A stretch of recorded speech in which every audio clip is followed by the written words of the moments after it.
I want you to picture two men. Both are 58 years old.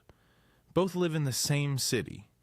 Both earned roughly the same salary across their careers, somewhere around $75,000 a year on average. The first man is sitting in a cubicle right now. He's been at the same company for 22 years. His knees hurt, his back hurts. He checks his retirement account and sees $140,000. His financial advisor told him he needs at least $1.2 million to retire comfortably. He's 58 with $140,000. He'll be working until he's 72, maybe longer. The second man retired 3 years ago, at 55. He has $1.8 million in investments. He spends his mornings reading. He coaches his grandson's baseball team. He hasn't set an alarm clock in 3 years. Same salary, same city, same career length. One will work until his body gives out. The other has been free for 3 years. The difference between these two men isn't income. It isn't luck. It isn't inheritance. The difference is what happened during a single 10-year window that most people sleepwalk through without ever realizing it was the only decade that mattered. Your 30s. There's a specific reason why this decade, and not your 20s, not your 40s, is the one that determines everything. And there's a specific age within your 30s where the math either locks in your freedom or locks in your prison. Most people sail right past it. Today, I'm going to show you exactly why your 30s are the most mathematically critical decade of your financial life, what the dead decade actually is, and how to know if you're already inside one. Let me define what the dead decade actually is. The dead decade is any 10-year period where you earn money but build zero lasting wealth. Your income comes in, your income goes out. And at the end of the decade, your net worth is functionally the same as where you started, or worse. And here's why this matters more in your 30s than any other decade. According to Fidelity's 2025 retirement analysis, the average American has approximately $30,000 saved for retirement by age 30. By 40, the median jumps to roughly $93,000. But here's the number that should stop you cold. By 50, aggressive savers who started at 30 have roughly $550,000 to $800,000. People who waited until 40 to start, they have $180,000 to $250,000. Same salary, same contribution amount. Starting just 10 years later costs you over $500,000. Let that sink in. According to Vanguard's How America Saves report, the median 401k balance for Americans aged 35 to 44 is approximately $37,000.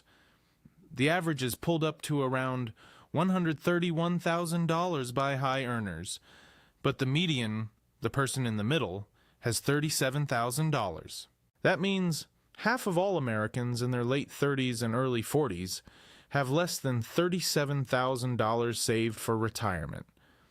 They are inside the dead decade, and most of them don't know it. The Bureau of Labor Statistics data shows that peak earning years for most Americans fall between ages 35 and 54. You earn more in your 30s and 40s than any other time. If you can't build wealth during your highest earning years, when exactly do you plan to do it? This is the paradox. Your 30s are simultaneously the decade where you earn the most and the decade where lifestyle inflation hits the hardest. Kids, mortgages, car payments, daycare, career pressure to look successful.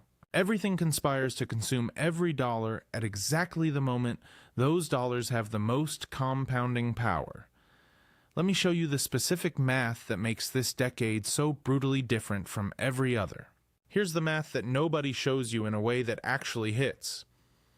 I'm going to use real numbers, no theoretical portfolios, no assumptions about 12% returns. Just the boring historical average of the S&P 500, roughly 10% annually before inflation, about 7% after. Person A invests $500 per month starting at age 30. Person B invests $500 per month starting at age 40. Same amount, same fund, same returns, both stop at 65. Person A ends up with approximately $1,140,000. Person B ends up with approximately $510,000. Person A has more than double, not because they invested more. They invested exactly $60,000 more over that extra decade. $500 times 120 months. But compound interest turned that $60,000 head start into a $630,000 gap. That's not a typo. $60,000 of additional contributions created $630,000 of additional wealth. That's the math of your 30s. Every dollar you invest in this decade doesn't just grow. It multiplies across 30-plus years of compounding. Every dollar you spend instead is gone. Not just the dollar, the $10 it would have become. And that table I just showed, the gap gets worse with every year you wait. Not linearly worse, exponentially worse. The difference between starting at 30 and 31 is about $40,000 at retirement. The difference between starting at 39 and 40 is about $65,000. Time penalizes procrastination progressively. But here's where it gets real. I just showed you the math. The math is simple. So why do half of Americans in their late 30s have less than $37,000 saved? Because your 30s are when lifestyle inflation stops being optional and starts feeling mandatory. In your 20s, lifestyle inflation is a choice. You upgrade your apartment because you want to. You buy a nicer car because it feels good. You can easily reverse those choices. In your 30s, lifestyle inflation becomes structural. You get married. Now housing costs double in complexity. You have kids. Daycare in a major city runs $1,500 to $2,500 per month per child. According to the USDA's most recent data, the average cost of raising a child to age 18 is approximately $310,000. You need a bigger car. You need a bigger home. Your insurance costs rise. Your groceries triple. None of these are irresponsible purchases. That's what makes the 30s trap so dangerous. Every individual expense is justified.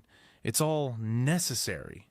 But necessary expenses have a way of consuming every available dollar and leaving precisely zero for the investment account. Can you cut daycare? Not if both parents work. Can you shrink your housing? Not with 2 kids. Can you drive the old car? Not if the transmission just died.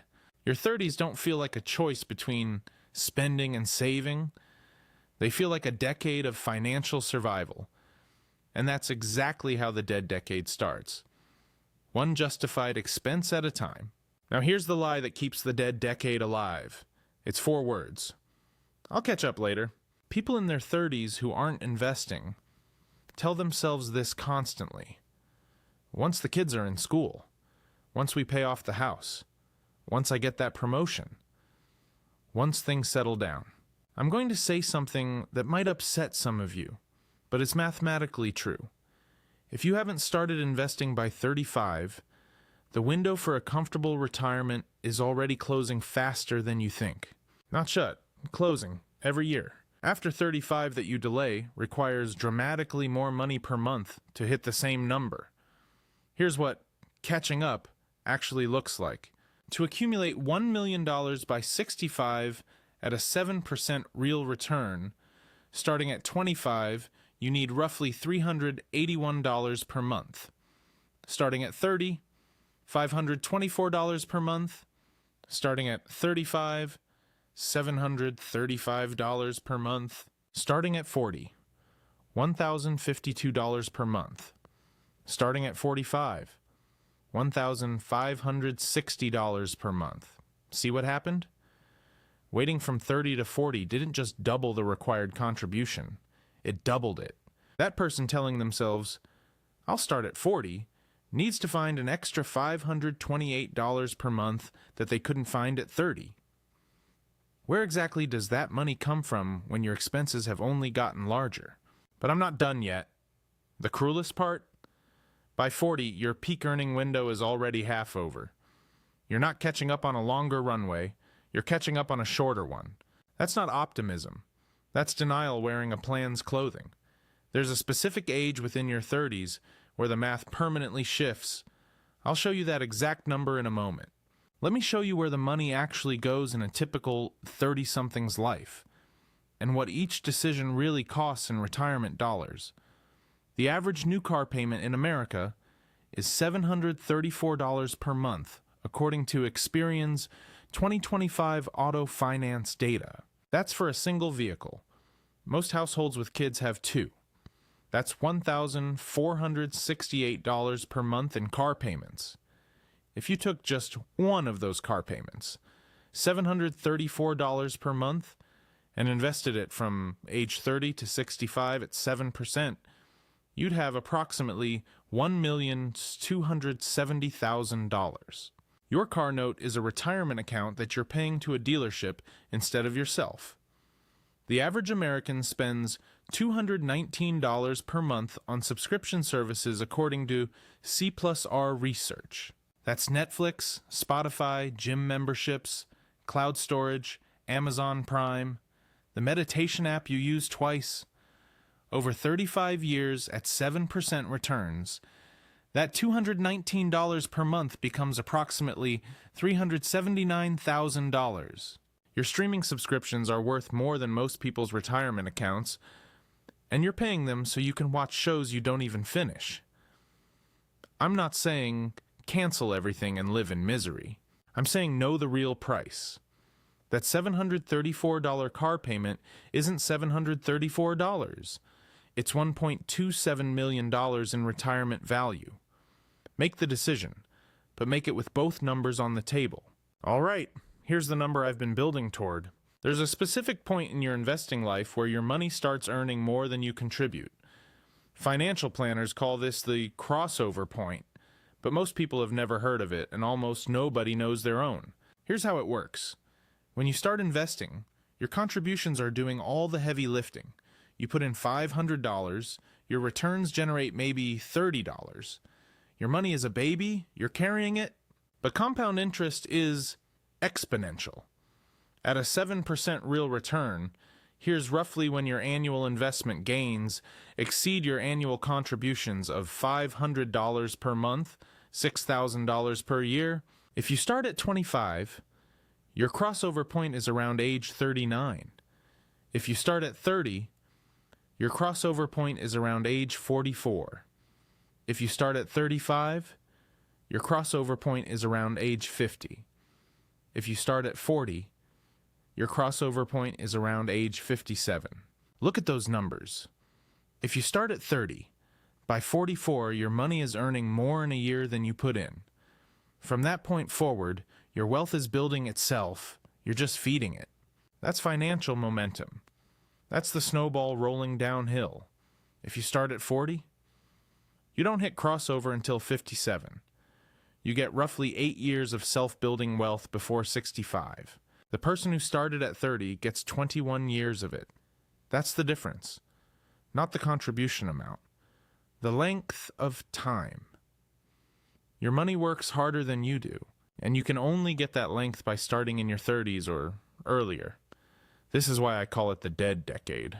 If your 30s produce zero invested wealth, you don't just lose 10 years. You lose the 20-plus years of compound growth those 10 years would have generated. The decade is dead because it kills the future decades too. And this is where most people get it completely wrong. They think the dead decade is caused by low income. It's not. It's caused by visibility. Your 30s are the decade of maximum social comparison. According to a 2025 Schwab Modern Wealth survey, 57% of millennials say social media influences their spending decisions. Among those aged 30 to 39, the pressure is even more concentrated. Weddings, first homes, baby announcements, promotions, vacations. Every scroll shows someone at your age doing something that costs money.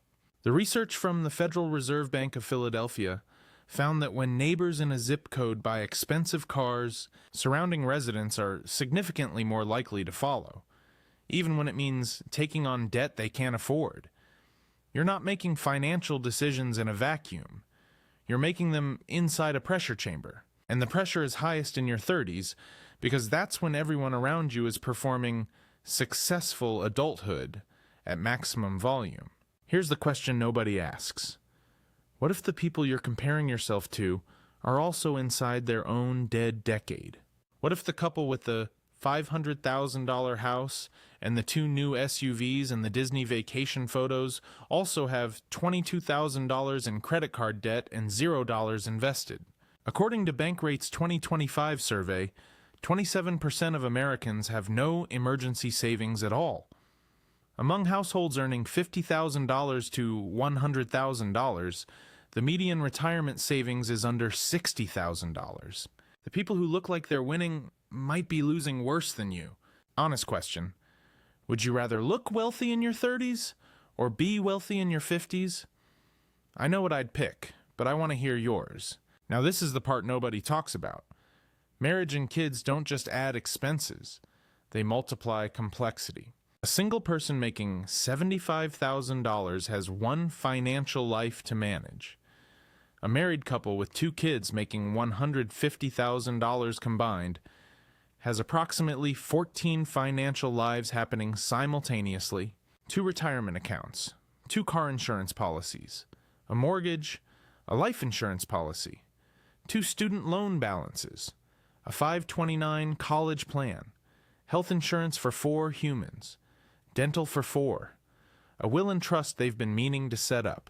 According to the National Association of Insurance Commissioners, the average family health insurance premium reached $24,000 annually in 2025. That's $2,000 per month just for the right to go see a doctor. Each of these obligations is a leak, small on its own, devastating in aggregate, and every single one of them appears in your 30s. Not gradually, all at once.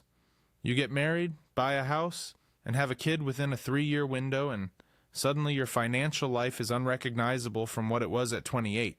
The dead decade doesn't start with a bad decision. It starts with 10 good decisions that happen to add up to 0 investing capacity. But here's the part that should genuinely concern you if you're wasting your 30s. It's not just compound interest you're losing. You're losing the most powerful tax advantages available to you. Your 30s are typically when your income is high enough to maximize tax-advantaged accounts, but before you're in the absolute highest brackets where phase-outs kick in. In 2025, you can contribute $23,500 to a 401k, $7,000 to a Roth IRA if you're under 50, $4,150 to an HSA if you have a high deductive health plan.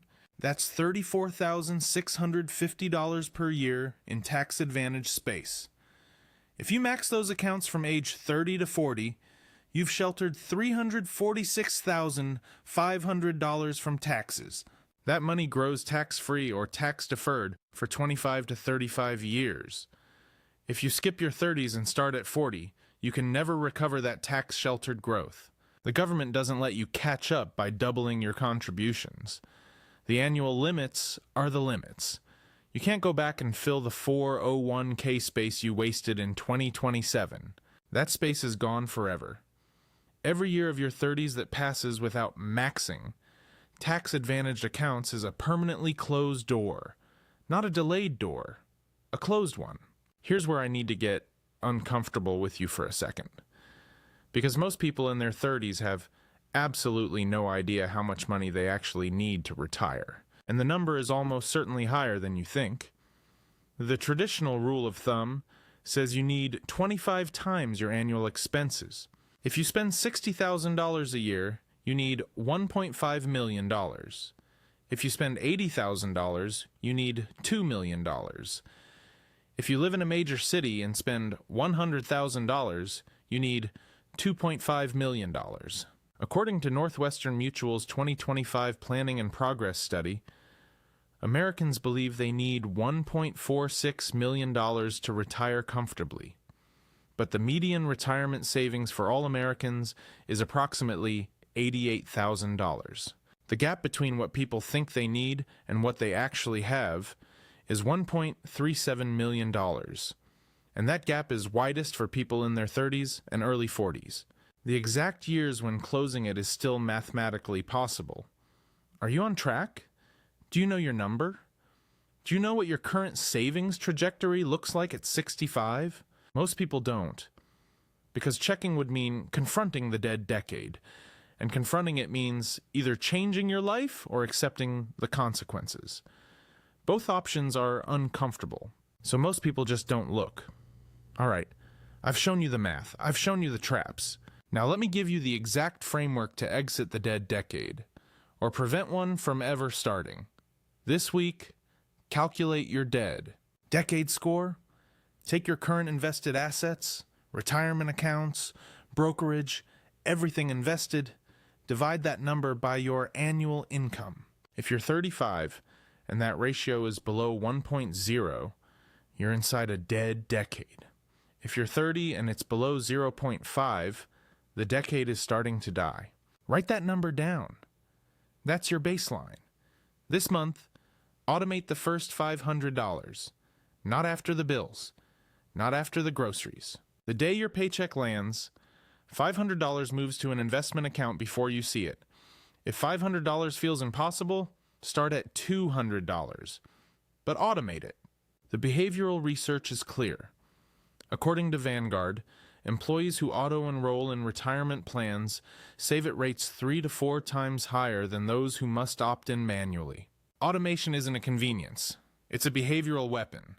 This quarter, do the pause test. Right now, I'm serious. Pause this video, open your retirement account app, look at your balance.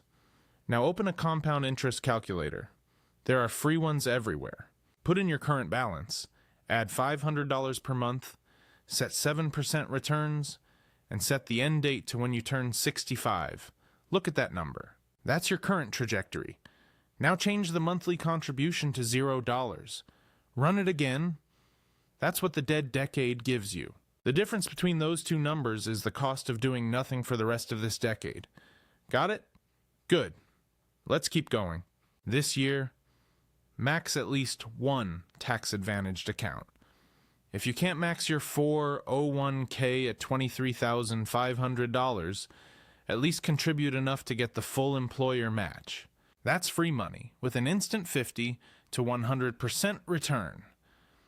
Then open a Roth IRA and automate $583 per month to hit the $7,000 annual cap. If you have an HSA-eligible health plan, fund that too. These 3 accounts create a tax fortress around your wealth that makes every dollar work harder. The person who does these 4 things, calculates their score, automates $500, runs the projection, and maxes one account, is no longer inside a dead decade. They've started the clock, and once the clock starts, compound interest does the rest. Remember the 2 men I described at the beginning. Same salary, same city. One retired at 55. One will work until 72. The difference wasn't talent. It wasn't luck. It wasn't even discipline in any heroic sense. The man who retired at 55 simply did one thing during his 30s that the other man didn't. He made his 30s count. He automated savings before lifestyle inflation consumed everything. He invested through the chaos of kids and mortgages and career pressure. He chose the temporary discomfort of living slightly below his means in exchange for the permanent freedom of never having to work again. The other man wasn't lazy. He wasn't stupid. He was just busy. Busy surviving his 30s, busy keeping up, busy telling himself he'd catch up later. And by the time later arrived, the math had already decided his fate. Your 30s are not a warm-up.